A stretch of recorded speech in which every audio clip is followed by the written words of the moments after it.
Hi friends, ఈరోజైతే మన మిర్చి కర్రీ అండి, మసాలా మిర్చి కర్రీ చూపిస్తున్నాను అనమాట. చాలా అంటే చాలా బాగా కుదిరిందండి. ఇక చిన్న చిన్న క్యాప్సికమ్ అయితే తీసుకోవాలండి. ఇక్కడ చూపిస్తున్న సైజులో చాలా చిన్నవి అండి. ఇవైతే 4 ఘాట్లు పెట్టేసుకున్నాను. తర్వాత ఇంకా మనం మసాలాని అయితే ప్రిపేర్ చేసుకున్నాను అనమాట. దాన్ని అయితే అందులో స్టఫ్ చేసి ఇప్పుడు కడాయి పెట్టి ఆయిల్ వేసిన తర్వాత అయితే జీలకర్ర ఆవాలు వేసి ఈ మసాలా మిర్చిని అయితే అందులో వేసేసానండి.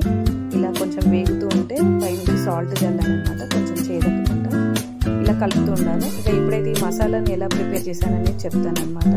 కొన్ని పల్లీలు, కొద్దిగా నువ్వులు, అలాగే ఆనియన్స్ అండి, కొంచెం అల్లిపాయ పేస్ట్, అలాగే చింతపండు కూడా డైరెక్ట్ ఇందులోనే వేసానండి.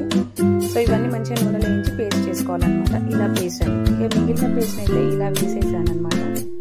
మనం మిర్చిని అయితే నూనెలో మంచిగా వేయించుకోవాలండి. అప్పుడు ఈ మసాలా పేస్ట్ని అయితే యాడ్ చేయాలన్నమాట. ఇక్కడ చూపిస్తున్న విధంగా ఇలా యాడ్ చేసి కొద్దిగా కలపాలండి. ఇది మంచిగా నూనెలో మగ్గినాక మసాలా అంతా పచ్చిదనం పోయినాక ఇంకా ఇక్కడ చూపిస్తున్న విధంగా చూసారా, మిర్చి అయితే మంచిగా ఉడికిపోతానికి రెడీ అయిపోయింది అనమాట. సో ఇప్పుడు మనకు కావాల్సినంత క్వాంటిటీలో వాటర్ని అయితే యాడ్ చేసుకోవాలండి.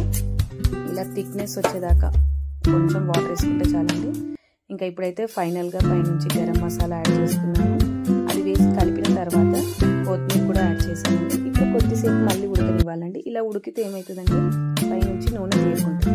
సో ఇప్పుడు మన కర్రీ అయితే రెడీ అయిపోయింది అనమాట. ఇంకా సర్వింగ్ బౌల్లోకి తీసేసుకోవడం. చూసారా ఆయిల్ ఎలా వచ్చేసిందో, కూర పర్ఫెక్ట్గా రెడీ అయిందనమాట. చెప్పడం కదండి, చాలా అంటే చాలా బాగా కుదిరింది. ఇంకా ఇలా చేసుకోండి. ఇంకా ఇప్పటి నుంచి వంకాయ ప్లేస్లో మిర్చి కర్రీని కూడా తింటారనమాట. అంత బాగా కుదిరిందనమాట. దీన్ని ఇంకా మనం వైట్ రైస్లో కానీ, చపాతీలోకి కానీ, బగారన్నంలో కానీ దేనికైనా యూజ్ చేసుకోవచ్చు. ఇప్పుడు ఇక శ్రావణ మాసం కాబట్టి వెజిటేరియన్ వాళ్ళందరికీ నచ్చుతుందని అనుకుంటున్నాను. మా వీడియోస్ని అయితే లైక్ చేయండి, షేర్ చేయండి, సబ్స్క్రైబ్ చేసుకోండి.